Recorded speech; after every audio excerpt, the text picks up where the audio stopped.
à vous. Merci beaucoup, Anne. À vrai dire, je goûte ce pouvoir inattendu, cette solitude également inattendue. Ça a ses avantages. Alors, plus sérieusement, quelques mots sur l'actualité économique et politique russe de ces derniers jours. Une actualité relativement dense, malgré les fêtes, les ponts. Tout d'abord, côté économique, quelques nouvelles du déficit budgétaire. Sur les 4 premiers mois de l'année, il s'élève à 3 400 milliards de roubles, c'est environ 40 milliards d'euros. C'est beaucoup, surtout c'est plus que ce qui a été budgété, ce qui est inscrit dans la loi de finances 2023. Je rappelle que le déficit, selon les termes de ce document, devait atteindre 2 900 milliards, donc c'est déjà dépassé au terme des 4 premiers mois. Alors, quelles en sont les raisons? D'abord, une baisse des recettes de 22%, avec une baisse particulièrement marquée pour les hydrocarbures, moins 52%, ce qui les révèle euh, essentiellement un effet de base, c'est-à-dire que au premier trimestre 2022, les prix étaient extrêmement élevés et donc la comparaison est évidemment cruelle. À cela s'ajoutent probablement les perturbations initiales liées aux sanctions occidentales. Les dépenses sont quant à elles en hausse de 26%, et donc on arrive à ce déficit plus important que prévu. Et selon toute vraisemblance, la Russie est sur une trajectoire de 4% de déficit sur l'année, alors qu'elle envisageait initialement 2%. Alors c'est beaucoup. Ceci dit, il y a certains pays que je ne citerai pas qui vivent avec des déficits budgétaires depuis 1974. La Banque centrale de Russie, qui a publié ses nouvelles prévisions de macroéconomique et de croissance en particulier. Elle situe désormais la croissance entre plus 0,5 et 2% cette année, alors que précédemment, elle entrevoyait quelque chose de moins vigoureux, situé entre moins 1 et plus 1. En d'autres termes, selon la Banque de Russie, l'économie russe retrouverait son niveau de fin 2021 à la fin 2024. Je reviens sur ces chiffres qui ont été publiés il y a une dizaine de jours parce que la Banque centrale de Russie a la réputation d'être moins optimiste, par exemple, que le ministère russe de l'économie. Et les prévisions de la Banque centrale de Russie sont généralement assez fiables. Euh, Quelques chiffres encore relatifs cette fois-ci aux travailleurs immigrés en Russie. Là encore, on observe une courbe qui se redresse. En 2022, 3,4 millions. C'est pratiquement le niveau de 2019, c'est-à-dire le niveau d'avant Covid. Ce qui est intéressant, c'est aussi la répartition géographique, la provenance géographique de la force de travail immigrée en Russie. 49%, ce sont des Ouzbeks, 27% des Tadjiks et 13% des Kirghizes. Donc on voit sans surprise une très grande domination des Centra-Asiatiques parmi les travailleurs étrangers en Russie. J'en viens maintenant aux questions de politique intérieure avec trois sujets importants. Le premier, c'est M. Prigogine, fondateur et dirigeant de Wagner, la compagnie de militaires privés, qui a beaucoup fait parler de lui ces derniers jours, et ça continue aujourd'hui. Une série de déclarations avant le 9 mai, le 5 en particulier, une déclaration très vigoureuse accompagnée d'une vidéo assez spectaculaire de cadavres de ces anciens combattants tombés à Bakhmout. Dans cette vidéo, Prigogine prend un parti de façon extrêmement virulente. Une nouvelle fois, le ministre de la Défense, Shoigu, et le chef d'état-major général, Gerasimov. Il y a ensuite une nouvelle prise de parole pour annoncer le départ de Bakhmout, prévu initialement le 10 mai. Finalement, Wagner n'est pas parti de Bakhmout, mais maintient que les munitions promises ne sont pas livrées. Et puis, il y a des phrases assez énigmatiques, l'une d'entre elles qui fait beaucoup parler d'elle ces derniers jours, hein, Prigojine, dans un accès de colère, évoque un grand-père, Diet, qui, je cite, et je prie de m'excuser pour les grossièretés qui vont maintenant avoir lieu. Il parle d'un connard complet, hein, à propos de ce grand-père énigmatique qu'il ne cite pas. Certains y voient les responsables du ministère de la Défense que j'ai évoqués, d'autres le chef de l'État. Et donc, ces récentes sorties de M. Prigogine, elles interpellent parce qu'elles vont beaucoup plus loin que les précédentes. Il y a un changement d'échelle, un changement non pas de tonalité, mais de portée potentielle du propos. Et on a plus de questions que de réponses, hein.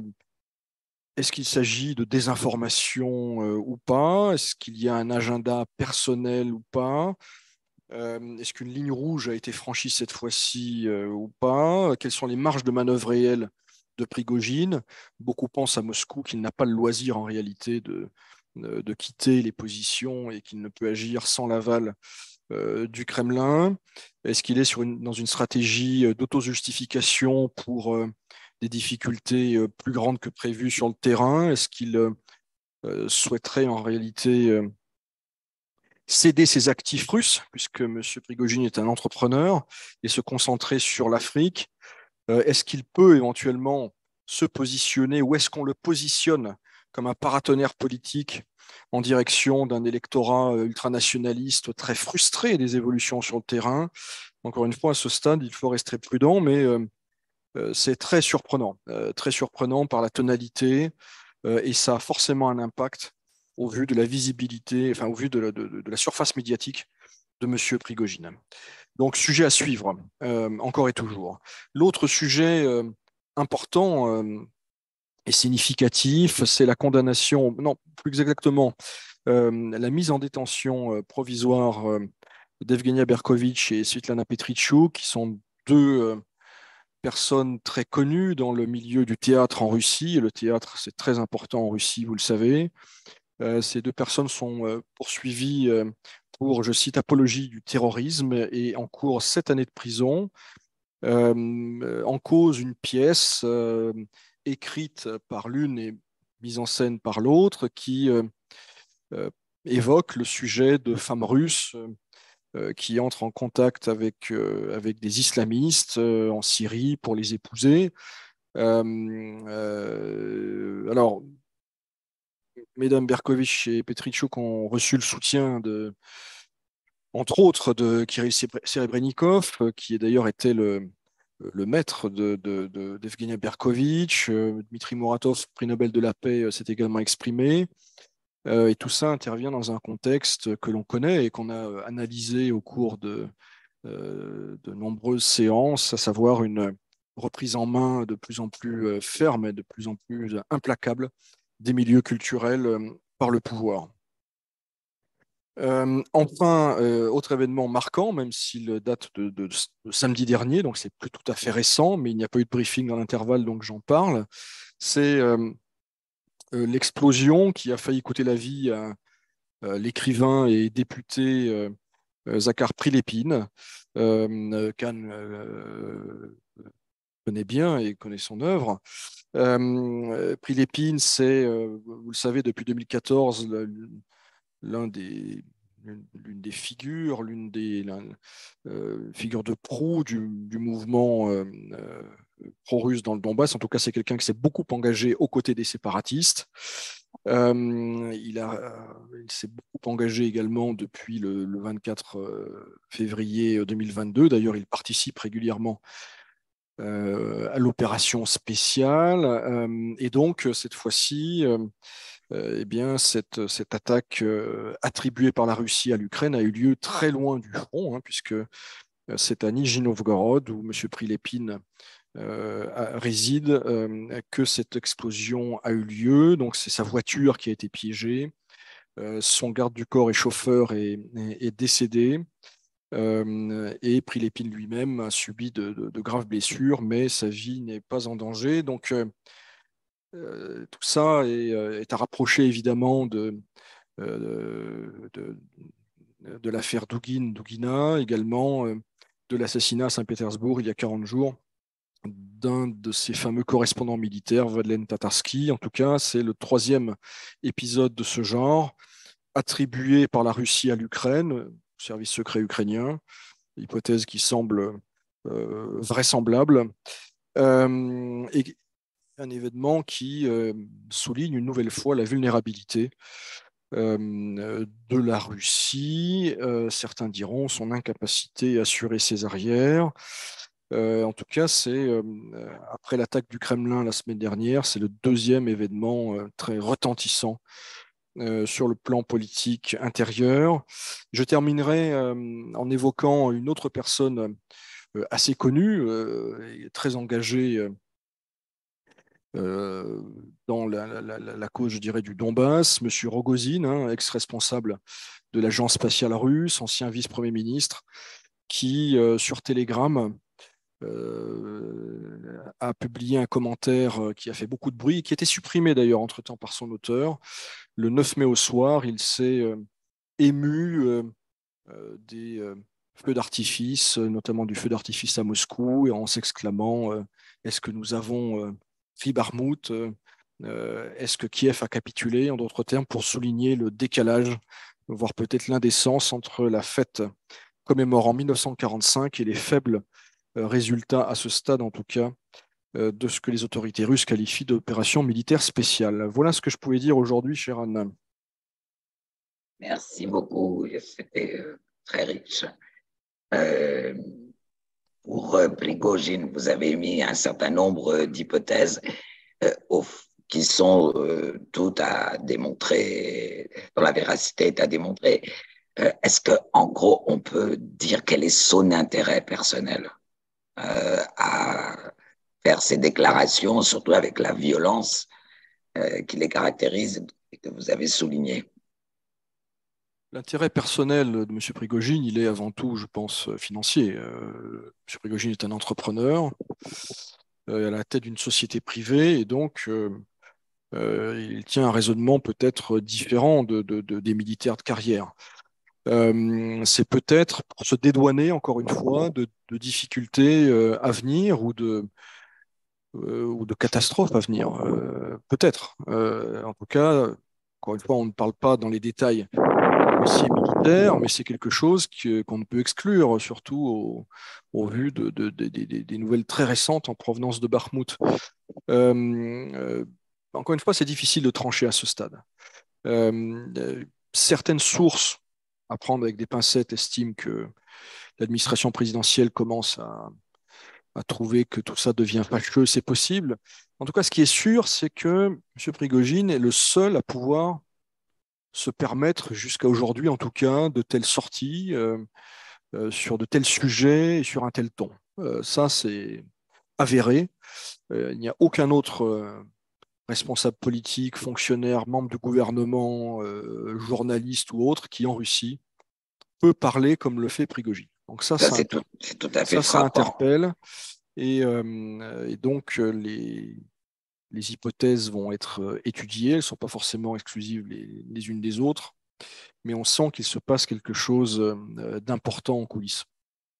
Oui, et on sent aussi, d'après ce que vous avez dit avec cette intervention de Ragozin, même si elle a été supprimée ensuite, on sent qu'il y a quand même quelques tiraillements. On sent pas, je ne veux pas dire qu'il y a forcément eu une unanimité autour de l'opération spéciale dès le début, mais là, on sent que ça coince un peu.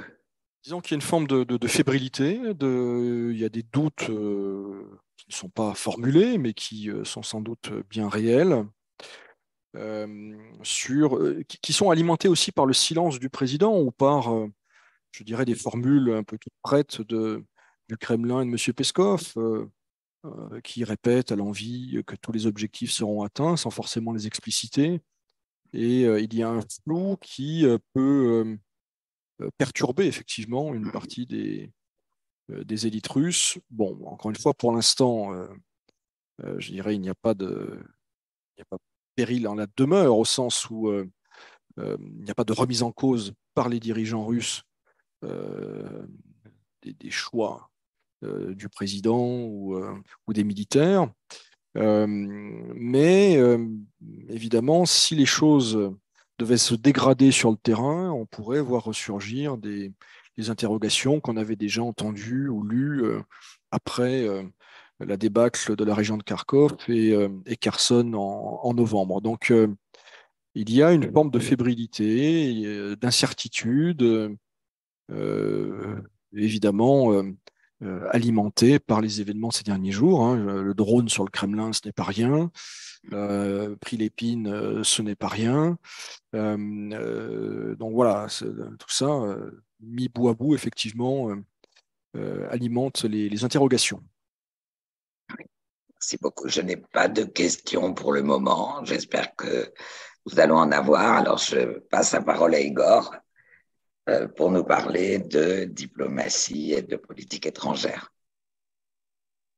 Merci Yann, bonjour Arnaud et bonjour à tous. Effectivement, tous réunis sur ce format un petit peu hybride, comme on dit dans tous les sens du terme.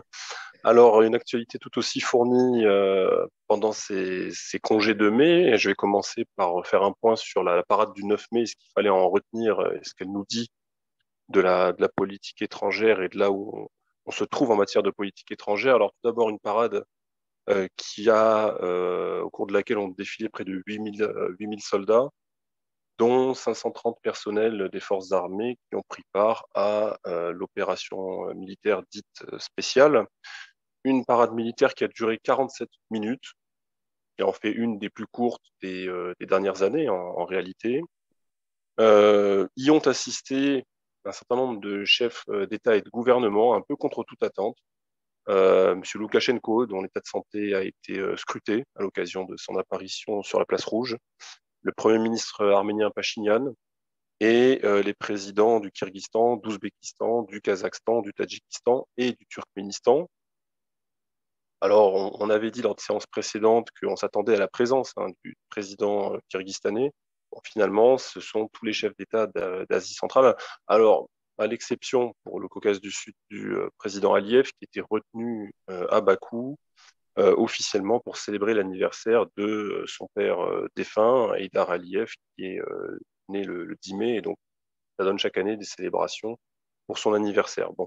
Mais cela dit, il y avait quand même finalement pas mal de chefs d'État, et non des moindres, de l'espace post-soviétique, autour de Vladimir Poutine sur la place rouge pour ce 9 mai, ce qui a d'ailleurs valu des réactions très vives de la part de Bruxelles, et ça j'en parlerai tout à l'heure, notamment à l'endroit des pays d'Asie centrale. Donc un défilé assez sobre, puisque il n'y a pas eu de parade aérienne, on s'en doutait un petit peu. Pas de tanks modernes, pas de TR-14 Armata notamment. Un compromis donc entre le maintien de la tradition et le 9 mai est une fête en Russie, donc de marquer, commémorer et donc de marquer le 9 mai, un jour festif, mais également probablement cette sobriété nécessitée peut-être par les besoins du front, mais aussi ne pas en faire trop pour les raisons qu'a indiqué notamment Arnaud précédemment. Alors, que fallait-il retenir du discours de Vladimir Poutine? Un discours qui a duré une dizaine de minutes, dans lequel il est évidemment revenu sur l'opération militaire spéciale. Il a notamment déclaré que c'est, je cite, une véritable guerre qui est livrée à la Russie. Il a évidemment critiqué lourdement l'Occident qui, selon lui, s'enorgueillit de son exceptionnalité. Il a rappelé que pour la Russie, il n'y avait pas de peuple inamical, ni à l'Est ni à l'Ouest. Donc, réintroduit ici le distinguo qui est fait entre le peuple et les gouvernements, que la Russie opère entre le peuple et les gouvernements dans ses relations extérieures. Il a rappelé, selon lui, que le peuple ukrainien est en réalité otage du changement de régime de 2014. Donc je rappelle Maïdan et ses conséquences, et qu'il est aujourd'hui, je cite, une monnaie d'échange dans les projets géopolitiques des États-Unis. Il a enfin cité le monde multipolaire, qui est une marotte qui revient donc très régulièrement depuis une vingtaine d'années dans les discours officiels russes. Monde multipolaire qui, selon le président Poutine, doit être basé sur une sécurité indivisible. Et enfin, il a rappelé que pour la Russie, ce conflit en Ukraine relève en réalité d'une guerre existentielle. Autre actualité, elle porte sur la Géorgie, puisque Vladimir Poutine a signé 2 oukases. Le premier qui annule le régime des visas qui avait été instauré avec la Géorgie en 2000, d'une part, et d'autre part, il a un oukase qui annonce la reprise des liaisons aériennes entre la Russie et la Géorgie, liaison aérienne qui avait été suspendue unilatéralement côté russe en juin 2019. Alors, ces 2 oukases et donc les probables reprises des liaisons aériennes depuis la Russie vers la Géorgie, par la Russie vers la Géorgie, ont suscité plusieurs réactions. D'abord, la réaction de la présidente géorgienne Zourabichvili, qui a parlé de provocation côté russe suite à cette prise de décision, alors que le gouvernement géorgien, de son côté, une réaction plutôt modérée, a plutôt salué cette décision. Les autorités géorgiennes ont annoncé que ne pourraient voler vers la Géorgie que les compagnies russes qui ne se trouvent pas sous sanction. Donc, compagnies comme S7, par exemple, pourraient, le cas échéant, reprendre ses vols vers la Géorgie, puisque Aeroflot est sous sanction américaine, notamment Azur Air également, mais il y en a d'autres. Et côté américain, on a tout de suite rappelé à l'ordre à Tbilissi en expliquant que toute reprise des vols directs pourrait se traduire par des sanctions économiques contre la Géorgie, notamment contre les opérateurs géorgiens qui seraient susceptibles, alors à la fois éventuellement de faire de la maintenance même élémentaire pour les appareils russes, et pour les compagnies géorgiennes qui décideraient de réactiver des vols vers la Russie, elles pourraient également être soumises sous sanctions économiques. Enfin, on a constaté depuis 24 heures, suite à cette actualité, une explosion des réservations et des recherches de billets en ligne, notamment sur les moteurs tels que Aviasales et Yandex Billets ont déjà publié des statistiques qui montrent que les Russes cherchent à acheter des billets pour aller probablement passer des vacances ou des week-ends en Géorgie. Alors les vols pourraient reprendre d'ici la fin du mois, certains disent, et ça me paraît prématuré, dans les tout prochains jours, mais en tout cas les choses pourraient reprendre d'ici l'été. Autre actualité, l'aide militaire à l'Ukraine, que j'égrène régulièrement. Alors un nouveau paquet d'aide militaire américain, 1,2 milliard de dollars cette fois-ci, qui a été publié le 9 mai, ce n'est pas anodin. Qu'est-ce qu'il contient? Principalement des munitions encore, les fameux obus 155 mm, mais surtout et principalement beaucoup de matériel en matière de défense antiaérienne, avec des systèmes et des munitions pour muscler la défense antiaérienne ukrainienne, des systèmes de radar également, mais aussi des munitions destinées à équiper des avions, toujours dans cette logique de défense antiaérienne. De leur côté, les Anglais ont décidé le 10 mai de livrer un grand nombre de missiles Storm Shadow, des missiles air-sol. Alors, grand nombre, le nombre n'est pas précisé évidemment. Alors, ce missile Storm Shadow, comme je l'ai dit, ce sont des missiles air-sol, donc ont vocation à être montés sur des avions et qui ont la particularité d'avoir une longue portée, puisqu'ils peuvent aller jusqu'à 250 km. Alors, 250 km, c'est la portée export, puisque pour le missile qui est réservé aux forces armées britanniques et françaises, puisqu'en France, le missile est connu sous le nom de Scalp, eh bien, ce missile peut aller jusqu'à 500-550 km. Mais sa portée est bridée pour l'exportation. C'est un missile qui vaut $1 million pièce, et qui sera donc probablement monté sur les Sukhoi 27 et les MiG-29 ukrainiens, MiG-29 donc généreusement transférés par les voisins de l'Ukraine aux forces aériennes ukrainiennes. Alors, ce qu'il faut retenir de ce point britannique, c'est que ces missiles longue portée, ces munitions longue portée, sont réclamées depuis longtemps par les Ukrainiens. On se souvient que Kiev réclame très longtemps aux Américains des munitions longue portée pour les systèmes HIMARS, et que jusqu'à présent, Washington s'est refusé à les livrer, même si on a senti un peu des flottements cet hiver. Pour l'instant, le fait est que, manifestement, en tout cas officiellement, les Américains n'ont pas livré ces munitions longue portée qui vont au-delà, en gros, de 150-200 km. D'autre part, comme pour les obus à l'uranium appauvri dont on parlait la semaine dernière, les Britanniques jouent ici un peu les briseurs de tabous, c'est-à-dire qu'ils prennent les devants, ils essaient de créer un effet d'entraînement autour de matériel pour monter en gamme, à défaut d'être des livraisons quantitatives, ce qui est en fait un défi structurel pour les soutiens occidentaux de l'Ukraine. Eh bien, il y a une livraison qualitative. Et donc l'idée, à mon avis, pour Londres, c'est de créer un effet d'entraînement auprès de la France, de l'Allemagne, sur d'autres types de munitions. Et je remarque enfin que les Américains, comme toujours, laissent les Européens prendre les devants sur ce matériel. Comme pour les tanks, les Américains ont participé au débat, mais jusqu'à aujourd'hui, il n'y a pas un tank américain, un seul tank américain en Ukraine. pour on l'a dit, les munitions à l'uranium appauvri, c'est les Britanniques qui se sont lancés. Et maintenant, donc, sur les missiles à longue portée, une fois de plus, ce sont les Britanniques qui font avancer les choses. Donc, on verra quel autre pays pourrait emboîter le pas aux Britanniques sur ce sujet. Toujours sur le volet militaire, une autre occasion signée par le président Poutine, peut-être passé un peu plus inaperçu parce qu'il est assez technique, mais néanmoins intéressant à évoquer, c'est l'oukase sur le retrait de la Russie du traité sur les forces conventionnelles en Europe, un oukase qui a été signé aujourd'hui par le président russe. Alors, ce traité, de toute façon, la Russie avait suspendu son application depuis juillet 2007. Qu'est-ce que cela signifie et finalement de quoi parle ce traité? Alors, c'est un traité qui avait été signé à Paris en 1990 par les 16 membres de l'OTAN, d'une part, et les membres du pacte de Varsovie, d'autre part. Et c'était un traité qui est entré en vigueur en 92 et qui visait à imposer des plafonds sur le déploiement d'un certain nombre de systèmes d'armes conventionnels dans la zone de l'Atlantique à l'Oural. Une vaste zone qui était pressentie pour la confrontation entre les deux blocs à l'époque de la guerre froide. Il y avait 5 catégories de matériel très schématiquement qui étaient visées par ces plafonds. Les blindés, de part et d'autre, on pouvait avoir jusqu'à 20 000 blindés. Entre parenthèses, vous voyez la quantité de blindés, 20 000 à l'est, 20 000 à l'ouest. Aujourd'hui, on est en train de voir en Ukraine si on peut livrer 50 blindés de ceci, 100 blindés de cela. À l'époque, on était en 20 000 et 20 000. 36 000 véhicules blindés, 20 000 pièces d'artillerie de maximum 100 mm, ce qui est dépassé n'était et des avions de combat, 6 800 de part et d'autre, et les hélicoptères d'attaque, 2 000 de part et d'autre.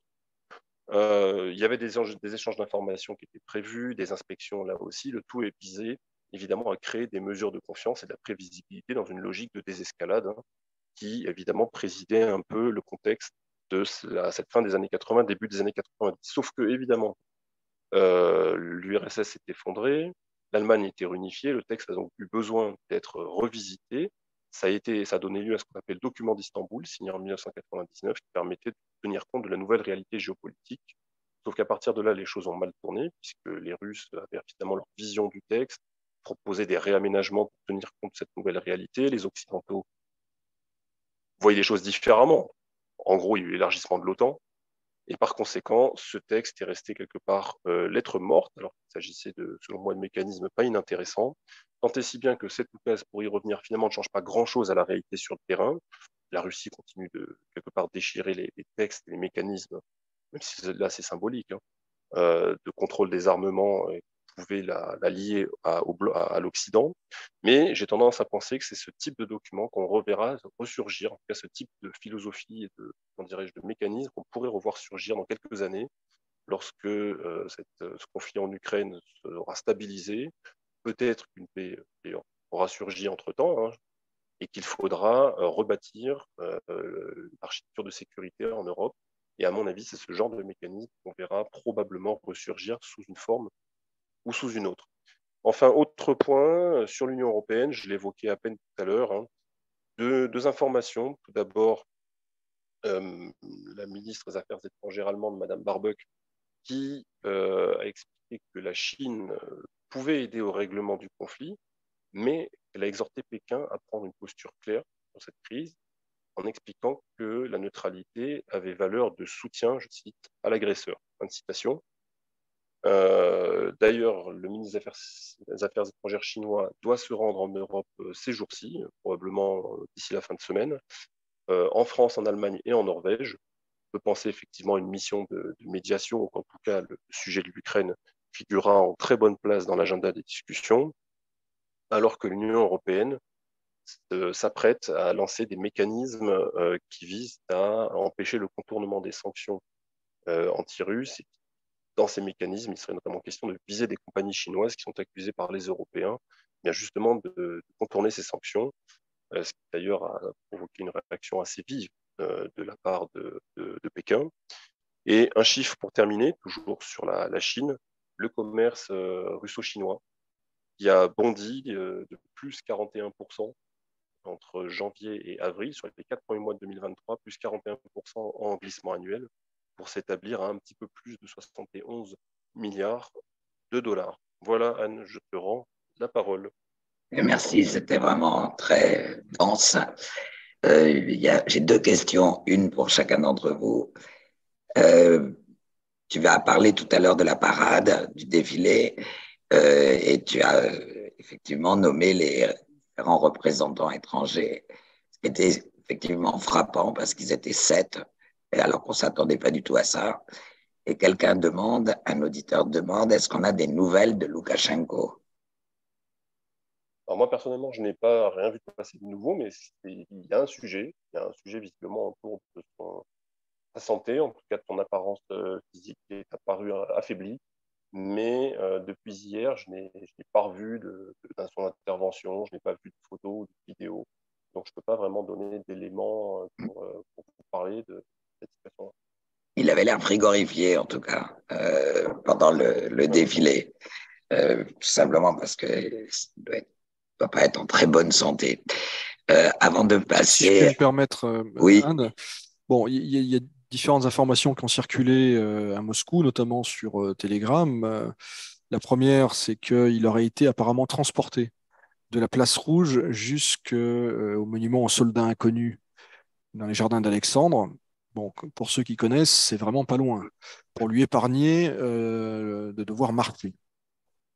je Et me souviens pas parce que j'ai vu ce ce qui semble confirmer, passage, je me souviens pas. ce que semblent confirmer les images qu'on a vues par la suite en provenance de Minsk, hein, où il est rentré où il est rentré sans se rendre d'ailleurs au déjeuner offert par Vladimir Poutine. On a vu Alexandre Loukachenko qui avait du mal à se déplacer et qui a confié le soin de prononcer le discours traditionnel à son ministre de la Défense. Et puis, il y a quelques photos qui montraient qu'il avait apparemment un pansement à la main droite. Donc, nul ne sait évidemment quel est l'état de santé de M. Loukachenko, mais c'est très nouveau. C'est un sujet nouveau. Loukachenko, jusqu'à présent, faisait figure de quelqu'un en pleine forme. Et évidemment, ça fait surgir la question de la transition et de la pérennité des intérêts russes dans ce pays, hein. Donc, dans un contexte qui, s'il est en apparence stabilisé, est probablement fragile. On a tous à l'esprit les manifestations massives à Minsk durant l'été 2020. Donc, pour l'instant, on n'a pas vraiment d'informations, c'est pas la panique à Moscou, chez les Russes, mais il y a un sujet nouveau à suivre. D'autant plus dans la situation actuelle où, quand même, à la suite des troubles de 2020, on a quand même beaucoup d'anciens membres du gouvernement, des figures d'intellectuels, des figures du monde culturel et artistique qui sont en Pologne, En qui sont Pologne, en partis en Lituanie, Pologne. Absolument. et bon, et puis l'autre sujet, c'est évidemment l'importance pour le dispositif russe, le dispositif militaire, mais également diplomatico-stratégique de la Biélorussie pour la Russie. Donc, si il y a un vrai problème à Minsk, s'il y a une succession qui doit se faire plus rapidement que prévu, comment ça se passe, qui est pressenti? Pour l'instant, c'est le brouillard total, mais on peut, le cas échéant, s'attendre à ce que l'opposition en exil s'active et cherche à déstabiliser le régime. Donc, encore une fois, restons prudents pour l'instant, mais ça a été relevé par beaucoup de gens à Moscou parce que la Biélorussie, c'est très important pour la Russie, surtout actuellement, et surtout, Loukachenko ne nous avait pas habitués à des défaillances physiques. La même personne, décidément, s'intéresse à Loukachenko, mais vous avez plus ou moins partiellement répondu, plus ou moins répondu, demandé qui pourrait succéder à Loukachenko au cas où. Franchement, nul ne le sait à ce stade. En tout cas, l'option dynastique régulièrement pratiquée en Asie centrale me paraît peu crédible. Bah, d'autant plus, si je ne me trompe pas, qu'il y a une déclaration du même Loukachenko il y a eu au cours des 15 derniers jours, je ne pourrais pas vous dire la date exacte, dans laquelle il explique que son fils n'avait pas vocation à lui succéder, me semble-t-il. Donc, disons que l'hypothèque a été levée, parce que c'est une hypothèse qui circulait depuis un certain nombre d'années. Son fils apparaissait en uniforme dans des représentations officielles, il était mis en avant par la communication d'État. Là, manifestement, il ne serait plus pressenti pour être le successeur le moment. Le Ça ministre de la répond pas à la question de Défense, savoir ouais, qui. le ministre de la Défense actuel, M. Krenine, qui a d'ailleurs des attaches russes, aurait sans doute les faveurs de Moscou, mais il y a beaucoup d'autres personnes qui, on l'imagine, ne veulent pas sortir du bois ni se signaler. Mais encore une fois, la question ne se pose pas officiellement à court terme, mais voilà, il y a une incertitude inattendue, donc les gens s'interrogent sur ce qui pourrait se passer. On en saura plus peut-être par la suite. Arnaud, puisque je vous tiens, il y avait une question pour vous. Je vous la lis. Arnaud parlait de la mouvance nationaliste en évoquant les partisans de M. Prigojine. Avez-vous une idée de l'importance des nationalistes en Russie en volume ou en représentants élus à la Douma ou autres? Je pense notamment à l'élection présidentielle de 2024. Bon, il faudrait s'accorder sur ce qu'on met dans cette catégorie de Ouais. nationaliste ou de qui n'est pas nationaliste aujourd'hui ou en tout cas ne propose pas un discours empreint de nationalisme. Il y a les jeux du pouvoir, les éventuelles instrumentalisations. Donc voilà, ce qui est nouveau, bon, c'est la réalité d'abord militaire et c'est l'émergence de ceux qu'on appelle ici parfois les patriotes en colère. C'est cette mouvance-là dont je voulais parler, c'est-à-dire des gens qui considèrent que le pouvoir actuel est trop mou, entre guillemets, qu'il ne se donne pas les moyens d'une vraie guerre, qu'il faudrait aller beaucoup plus loin. Et c'est à cette mouvance que parle actuellement M. Prigojine ou dans un autre registre M. Strelkov, hein, une des figures marquantes du Donbass en 2014, qui a une surface médiatique lui aussi importante. Euh, Très clairement, aujourd'hui, ces gens-là sont plus nombreux et potentiellement plus dangereux que les libéraux, il faut être très clair. Les libéraux ont subi des répressions très fortes et continuent de le faire pour certains d'entre eux. Beaucoup ont quitté la Russie.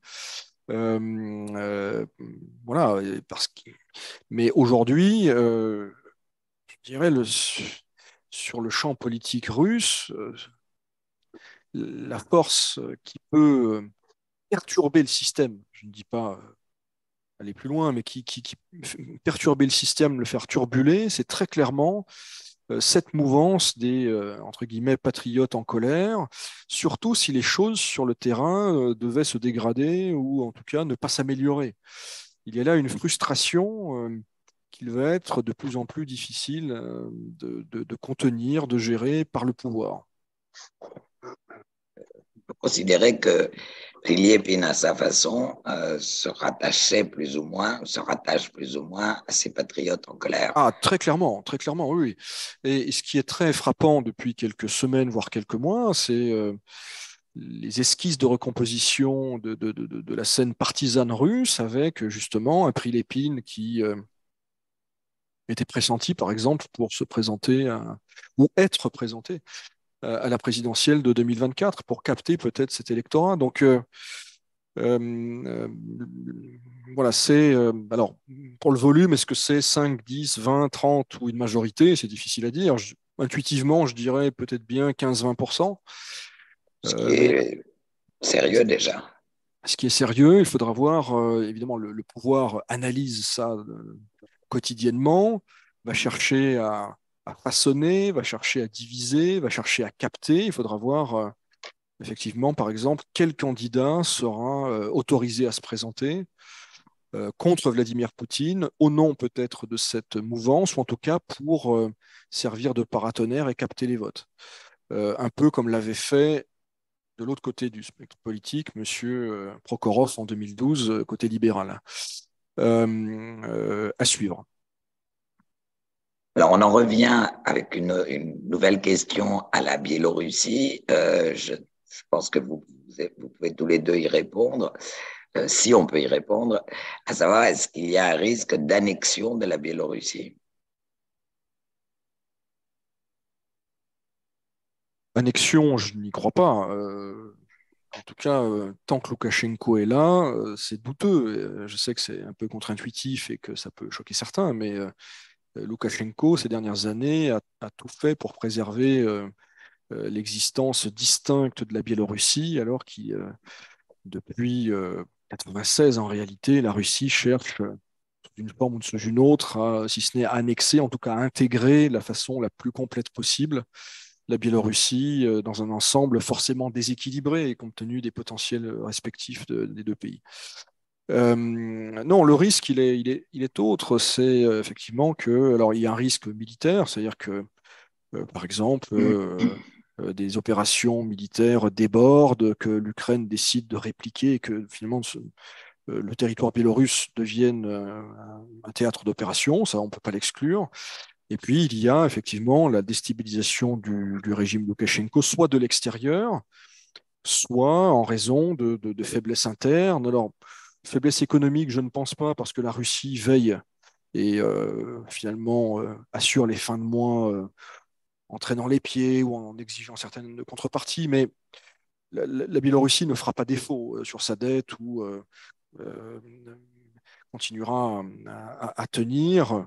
Éventuellement, elle peut se tourner vers la Chine un petit peu aussi. Mais s'il y a effectivement des turbulences au sein même du régime en raison, par exemple, hein, de l'état de santé de Loukachenko, eh bien, il peut y avoir voilà, des incertitudes intérieures et donc géopolitiques, des inquiétudes russes, compte tenu de ce que je disais précédemment, une Russie qui pourrait tenter d'accentuer sa mainmise pour éviter des scénarios qu'elle juge inacceptables, des scénarios à l'ukrainienne, en tout cas à l'ukrainienne du début des années 2000. Donc les enjeux, de toute façon, que ce soit maintenant ou à l'issue du mandat actuel de Loukachenko, les enjeux autour de la Biélorussie vont être très importants pour le pays lui-même, mais également pour la Russie et l'Union européenne. Donc je ne pense pas qu'on puisse faire l'économie d'une crise biélorusse dans les années qui viennent. La question étant de savoir quand. Merci. Alors, on a une nouvelle question, cette fois sur l'Ouzbékistan. Je vous la lis aussi. L'Ouzbékistan est très actif dernièrement concernant son rapprochement économique avec les pays européens majeurs comme la France et l'Allemagne. Est-ce un double jeu du président ouzbek ou a-t-il été forcé d'assister au défilé de Moscou? Qu'est-ce que vous en pensez, Igor? Moi, je ne pense pas qu'il ait été forcé d'assister à ce défilé. Je pense que quand on parle d'économie et d'Asie centrale, c'est la Russie, mais c'est avant tout la Chine pour les investissements et que par conséquent, que l'Ouzbékistan cherche à diversifier ses partenariats économiques avec les Européens, dont les Français et les Allemands, pour pas être non plus trop dans la main des Chinois, ça me paraît tout à fait sensé et naturel. Le Kazakhstan fait de même. Maintenant, il y a une réalité géographique, une proximité géographique entre l'Ouzbékistan et la Russie. Il y a tout ce qu'on sait également comme flux économique entre la Russie et l'Ouzbékistan à travers les travailleurs, présence des travailleurs ouzbékistanais en Russie, hein, qu'on croise tous les jours lorsqu'on vit à Moscou et ailleurs en Russie, et qui envoient tous les jours des sommes d'argent considérables cumulées hein, au pays. Je relève également que l'Ouzbékistan fait partie des pays qui, en général, à l'Assemblée générale de l'ONU, ont voté très prudemment sur les résolutions qui ont été soumises et qui, en lien avec l'Ukraine et la Russie. Donc, et enfin, il y a évidemment le passé commun avec cette Seconde Guerre mondiale, Deuxième Grande Guerre patriotique, avec des monuments qui aussi aux morts que l'on trouve dans toute l'Asie centrale, avec des bataillons qui arrivaient d'Asie centrale pour aller se battre sur le front. Donc, c'est tout ça en réalité. Hein, et donc, cette présence, non, on n'est pas forcé. Il est allé assister. S'il avait été seul, ça aurait été une chose, mais il était assisté en réalité de tous ses homologues régionaux hein, dans la région. Ce qui a peut-être un peu plus surprenant, et encore, c'est la présence de M. Pachinian, parce qu'on sait que même les Oui, relations sont absolument. pas évidentes depuis le conflit de 2020 dans le Karabakh, et même avant en réalité, puisque on connaît le portage politique de M. Pachinian, notamment sur la relation avec les Occidentaux, mais il était probablement aussi à Moscou pour discuter de ce qui se trame en ce moment entre l'Arménie et l'Azerbaïdjan. Il y a des rumeurs de textes qui circuleraient pour essayer de mettre un point final à ce conflit qui a encore aujourd'hui, il y a eu des tirs d'artillerie, enfin, qui n'arrêtent pas de se réactiver en quelque sorte. Et donc, profitant de sa présence à Moscou, il est allé voilà, assister au défilé. Mais non, non, moi je ne crois pas une seconde que cette présence du président ouzbékistanais comme des autres ait été forcée. Hein. Ça, je ne pense pas. En parlant de la présence de Pachinian, vous m'avez coupé l'herbe sous le pied parce que c'était une question que je m'étais posée. Je disais, c'est vraiment le plus étonnant dans les sept, dans cette délégation, c'était le plus étonnant. Et je m'étais dit, mais vous avez parlé de l'anniversaire de la mort du père Aliyev. Je m'étais dit, c'est peut-être parce que l'Azerbaïdjan n'est pas là que Pachinian est là, ou Bah, c'est peut-être parce ouais, que Pachinian est là que l'Azerbaïdjan n'est pas là. Mais c'est possible, apparemment, mais c'est pas ça. pour synthétiser, je dirais que le président azerbaïdjanais continue la politique de la chaise vide. À l'ONU, au Conseil de l'Assemblée générale de l'ONU, lorsqu'il faut voter, c'est la chaise vide. Ils sont pas là, ils ont mieux à faire. Bon, bah là, le 9 mai, il avait mieux à faire, il n'était pas là, en gros, circuler. Je ne me demandais rien, je ne veux rien savoir. Et voilà. Mais ils sont quand même. Enfin, c'est pas tellement une question de présence en même temps que son collègue arménien, parce qu'ils ont été pris en photo ces derniers mois ensemble avec des homologues russes ou des homologues européens dans des capitales où ils ont pu se retrouver ces derniers mois, parce qu'il y a plusieurs, comment dirais, opérations de médiation qui sont en cours en Tout réalité à sur le fait. conflit du Karabakh. Donc ils peuvent se rencontrer, être même photographiés côte à côte, se serrer la main, etc. Donc c'est pas tellement ça. Je pense que l'Azerbaïdjan continue un peu sa politique de la chaise vide par prudence. Merci beaucoup à tous les deux. C'était vraiment très riche. On a eu peu de questions, mais des questions très intéressantes qui ont permis des développements. Donc, c'est notre 141e briefing qui prend fin. La CCI France-Russie continue de vous informer, de vous soutenir. Vous avez des briefings et cette fois, à partir de la semaine prochaine, on en aura 2 dans la semaine et plus seulement un, fini les vacances. Et puis, n'oubliez pas l'outline pour les sociétés membres de la CCI France-Russie, hotline@ccifr.ru, les newsletters, et si vous n'êtes pas inscrit, abonnez-vous. Nous vous y invitons. Vous avez sur les réseaux sociaux, vous pouvez suivre aussi la CCI France-Russie sur les réseaux sociaux, Telegram, Twitter, LinkedIn, etc. Bonne soirée à vous et à lundi.